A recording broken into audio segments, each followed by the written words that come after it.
ಪರಿಷತ್ ಚುನಾವಣೆ ಏನೋ ಮುಗಿದಿದೆ. ಈಗ ಪರಿಷತ್ನ ಬಲಾಬಲ ಏನು, ಮತ್ತೆ ಅದ್ರ ಜೊತೆಗೆ ಸಭಾಪತಿ ಬಸವರಾಜ ಹೊರಟ್ಟಿಯವರಿದ್ದಾರೆ. ಸದ್ಯಕ್ಕೆ ಬಸವರಾಜ ಹೊರಟ್ಟಿಯವರು ಉಳ್ಕೋತಾರಾ ಅಥವಾ ಅವರನ್ನ ಬದಲಾಯಿಸ್ತಾರಾ? ಅಗಾಧ ರಾಜಕೀಯ ಅನುಭವ ಇರತಕ್ಕಂತ ಒಬ್ಬ ಹಿರಿಯ ನಾಯಕರು ಬಸವರಾಜ ಹೊರಟ್ಟಿಯವರು.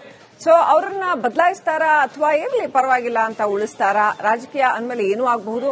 ಬದಲಾಯಿಸುವ ಲಕ್ಷಣಗಳು ಹೆಚ್ಚಾಗಿ ಕಾಣ್ತಾ ಇದೆ. ಯಾಕಂತಂದ್ರೆ ಡಿ.ಕೆ. ಶಿವಕುಮಾರ್ ಅವರು ಈಗ ಪ್ರೂವ್ ಮಾಡ್ಕೊಂಡಿದ್ದಾರೆ ತಮ್ಮನ್ನ ತಾವು. ಪರಿಷತ್ ಚುನಾವಣೆಯನ್ನ 5 ಕ್ಯಾಂಡಿಡೇಟ್ಗಳನ್ನ ಕೂಡ ಗೆದ್ದು, ಹಾಗಾಗಿ ಖಂಡಿತವಾಗ್ಲೂ ಕಾಂಗ್ರೆಸ್ನವರನ್ನೇ ಸಭಾಪತಿ ಸ್ಥಾನದಲ್ಲಿ ಕೂರಿಸುವಂತಹ ಚಾನ್ಸಸ್ ಜಾಸ್ತಿ ಇದೆ. ವಿಧಾನ ಪರಿಷತ್ ಚುನಾವಣೆಯ ಗೆಲುವು ಏನಿದೆಯಲ್ಲ, ಇದು ಹೊಸ ಬಲವನ್ನ ತಂದುಕೊಟ್ಟಿದೆ ಡಿ.ಕೆ. ಶಿವಕುಮಾರ್ ಅವರಿಗೆ.